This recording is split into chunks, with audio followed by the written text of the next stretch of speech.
APCC చీఫ్గా కాంగ్రెస్ పార్టీని బలపరిచే దిశగా ప్రయత్నాలు చేస్తున్నాం. వైఎస్ఆర్తో అత్యంత సన్నిహితంగా ఉన్నవాళ్లు డిఎల్ రవీంద్రారెడ్డి గారు. డిఎల్ రవీంద్రారెడ్డి డిఎన్ఏ కాంగ్రెస్ పార్టీతో కలిసి పనిచేయాలని కోరడానికి వచ్చాం. ఎవరిని వదులుకోం అని వైఎస్ షర్మిలారెడ్డి అన్నారు. ఈరోజు ఆంధ్ర రాష్ట్ర కాంగ్రెస్ పార్టీ అధ్యక్షురాలుగా కాంగ్రెస్ పార్టీని బలపరిచే దిశగా నేనే కాదు, యావత్ కాంగ్రెస్ పార్టీ నాయకులు, కాడరు సమావేశాలు పెట్టుకొని ప్రతి జిల్లాలో వాళ్ళని మోటివేట్ చేస్తూ కాంగ్రెస్ పార్టీ రానున్న ఎన్నికలకు రెడీ అవుతుంది. ఎలక్షన్లకు అతీతంగా, పార్టీలకు అతీతంగా రాజశేఖర్ రెడ్డి గారు మంచి మనిషి, మంచి మనసున్న మనిషి. కాంగ్రెస్ పార్టీ నాయకుడిగా ఆయనకున్న స్నేహాల చేత ఎంతోమంది తన దగ్గరగా, ఎంతోమంది తాను దగ్గరగా ఉన్నవారు. అలాంటి వారిలో ఒకరు డిఎల్ రవీంద్రారెడ్డి అంకుల్ గారు. నాన్నకి చాలా దగ్గరవాడు, నాన్నతో కలిసి పనిచేసిన వాడు. ఎన్నో సందర్భాలు, I'm sure they have many experiences together. అంతేకాదు, డిఎల్ రవీంద్రారెడ్డి అంకుల్ గారు బేసిక్గా కాంగ్రెస్ మనిషి. ఈయన డిఎన్ఏ కాంగ్రెస్ అని మాకు పూర్తి విశ్వాసం. కాబట్టి ఇప్పుడు ఆంధ్ర రాష్ట్రంలో కాంగ్రెస్ పార్టీని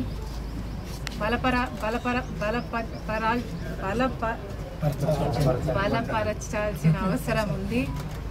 ఐఎమ్ వెరీ సారీ. కాబట్టి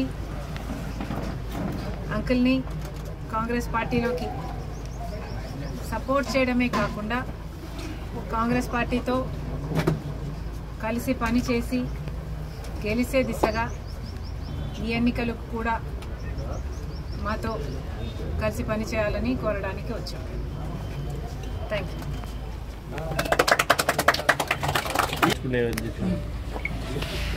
ఆ ప్రక్రియలో ఎంతమందిని వీలైతే అంతమందిని కాంగ్రెస్ పార్టీలోకి ఆహ్వానించడం జరుగుతుంది.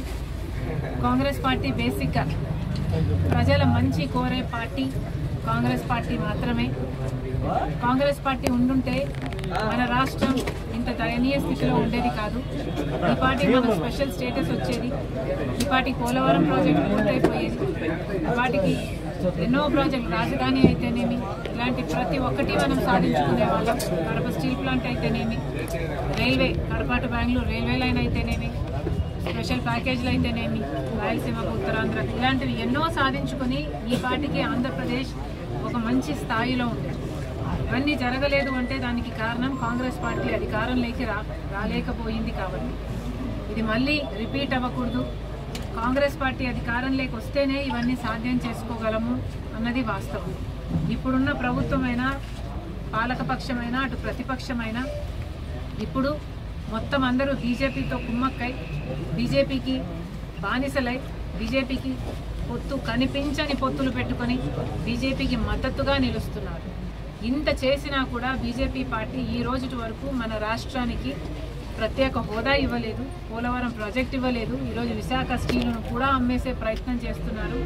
ఇలా ఒక్కొక్క ప్రాజెక్టు మనకి రాకపోగా ప్రతి విధంగా మన రాష్ట్రాన్ని దిగజారుస్తున్నారు.